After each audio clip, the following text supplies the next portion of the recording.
പ്രധാനമന്ത്രി നരേന്ദ്രമോദിയുടെ സന്ദർശനത്തിന് മുന്നോടിയായി ഇസ്രയേലുമായുള്ള പ്രതിരോധ സഹകരണം ശക്തമാക്കാനും വിപുലീകരിക്കാനും തയ്യാറെടുത്ത് ഇന്ത്യ. ബാലിസ്റ്റിക് മിസൈൽ പ്രതിരോധ സംവിധാനങ്ങൾ, ലേസർ ആയുധങ്ങൾ, മിസൈലുകൾ, ഡ്രോണുകൾ എന്നിവ സംയുക്തമായി വികസിപ്പിക്കുന്നതും ഇതിൽ ഉൾപ്പെടുന്നു. ഫെബ്രുവരി 25-26 തീയതികളിലാണ് പ്രധാനമന്ത്രി മോദി ഇസ്രയേൽ സന്ദർശിക്കുന്നത്. സുരക്ഷാ സഹകരണം സംബന്ധിച്ച് ഇരു രാജ്യങ്ങളും ധാരണാപത്രം ഒപ്പിട്ടേക്കും. എന്നാൽ പ്രതിരോധ കരാറിൽ ധാരണ ഉണ്ടായേക്കില്ല എന്നാണ് മറ്റു ചില മാധ്യമങ്ങൾ റിപ്പോർട്ട് ചെയ്യുന്നത്. പ്രധാനമന്ത്രി മോദിയുടെ സന്ദർശനത്തെക്കുറിച്ച് ഇരുപക്ഷവും പുറത്തു പറയാൻ മടിക്കുന്നുണ്ടെങ്കിലും ഏറ്റവും പുതിയ പ്രതിരോധ സാങ്കേതിക വിദ്യകൾ ഇന്ത്യയുമായി പങ്കിടാൻ ഇസ്രയേൽ സമ്മതിച്ചുവെന്നും റിപ്പോർട്ടുകൾ വരുന്നു. ഹൈടെക് ലേസർ പ്രതിരോധവും മറ്റ് നൂതന സംവിധാനങ്ങളും ഇതിൽ ഉൾപ്പെടുന്നു. കേന്ദ്ര പ്രതിരോധ സെക്രട്ടറി R.K. സിംഗ് കഴിഞ്ഞ നവംബറിൽ നടത്തിയ ഇസ്രയേൽ സന്ദർശന വേളയിലാണ് പ്രതിരോധ സഹകരണം ഊട്ടിയുറപ്പിച്ചത്.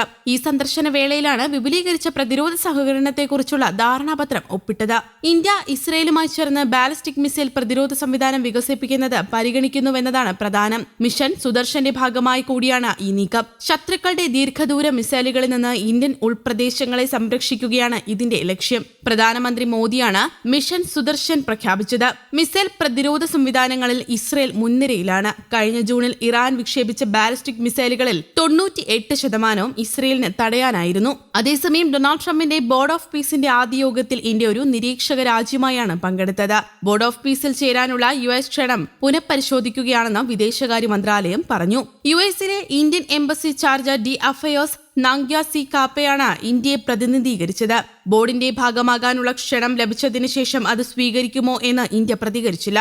ദാവോസിലെ ലോഞ്ചിലും പങ്കെടുത്തില്ല. പിന്നീട് ഫെബ്രുവരി 12-ന് വിദേശകാര്യ മന്ത്രാലയം ഈ നിർദ്ദേശം പരിഗണനയിലാണെന്ന് അറിയിച്ചു. ഗാസ ഉൾപ്പെടെയുള്ള മുഴുവൻ മേഖലയിലും ദീർഘകാലവും നീണ്ടുനിൽക്കുന്നതുമായ സമാധാനത്തിനുള്ള വഴിയൊരുക്കുന്ന എല്ലാ സംരംഭങ്ങളെയും ഞങ്ങളുടെ പ്രധാനമന്ത്രി സ്വാഗതം ചെയ്തിട്ടുണ്ട്. അതിനാൽ ബോർഡ് ഓഫ് പീസിൽ ചേരാനുള്ള ക്ഷണം ഞങ്ങൾ നിലവിൽ അത് പുനഃപരിശോധിക്കുകയാണ്. വിദേശകാര്യ മന്ത്രാലയ വക്താവാണ് കാര്യങ്ങൾ വിശദീകരിച്ചത്. ഇന്ത്യ പൂർണ്ണ അംഗമായില്ലെങ്കിലും ബോർഡുമായി സംവദിക്കാൻ തയ്യാറാണെന്ന് ഇന്ത്യൻ പ്രാതിനിധ്യം വ്യക്തമാക്കുന്നു. ജനുവരിയിൽ സ്വിറ്റ്സർലാൻഡിലെ ദാവോസിൽ നടന്ന ലോക സാമ്പത്തിക ഉച്ചകോടിയിൽ ട്രംപ് അവതരിപ്പിച്ച ബോർഡ് ഓഫ് പീസ് ഐക്യരാഷ്ട്രസഭയ്ക്ക് സമാനമായ ഒരു സംഘടനയായി മാറിയേക്കാമെന്നാണ് വിലയിരുത്തൽ. ഗാസയിൽ ഇസ്രയേലും ഹമാസും തമ്മിലുള്ള വെടിനിർത്തൽ മേൽനോട്ടം വഹിക്കാനും ഭരണം പുനഃസ്ഥാപിക്കാനും അതിലൊരു പങ്ക് വഹിക്കാനുള്ള ലക്ഷ്യം കൂടി ഈ സംഘടനയ്ക്കുണ്ട്.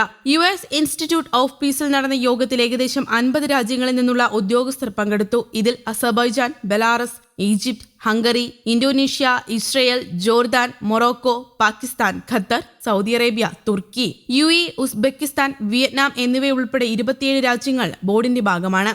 അതേസമയം ഇന്ത്യയും യൂറോപ്യൻ യൂണിയനും നിരീക്ഷകരായി പങ്കെടുത്തു. യോഗത്തിൽ Kazakhstan, Azerbaijan, UAE, Morocco, Bahrain, Qatar, Saudi Arabia, Uzbekistan, Kuwait എന്നീ 9 അംഗങ്ങൾ ഗാസയ്ക്കുള്ള ദുരിതാശ്വാസ പാക്കേജിനായി സംയുക്തമായി $7 ബില്യൺ വാഗ്ദാനം ചെയ്യാൻ സമ്മതിച്ചതായും ട്രംപ് അറിയിച്ചിരുന്നു. ബോർഡ് ഓഫ് പീസിനായി US $10 ബില്യൺ വാഗ്ദാനം ചെയ്യുന്നതായും അദ്ദേഹം പ്രഖ്യാപിച്ചു. എന്നാൽ ഈ പണം എന്തിനു വേണ്ടി ഉപയോഗിക്കുമെന്നത് അദ്ദേഹം വ്യക്തമാക്കിയില്ല. അന്താരാഷ്ട്ര സുരക്ഷാ സേനയുടെ commander Morocco, Kazakhstan, Kosovo, Albania എന്നിവ ഗാസയിലേക്ക് ആയിരക്കണക്കിന് സൈനികരെ അയക്കാൻ വാഗ്ദാനം ചെയ്തതായും ഈജിപ്തും ജോർദാനും ഉദ്യോഗസ്ഥരെ പരിശീലിപ്പിക്കുമെന്നും അറിയിച്ചിട്ടുണ്ട്.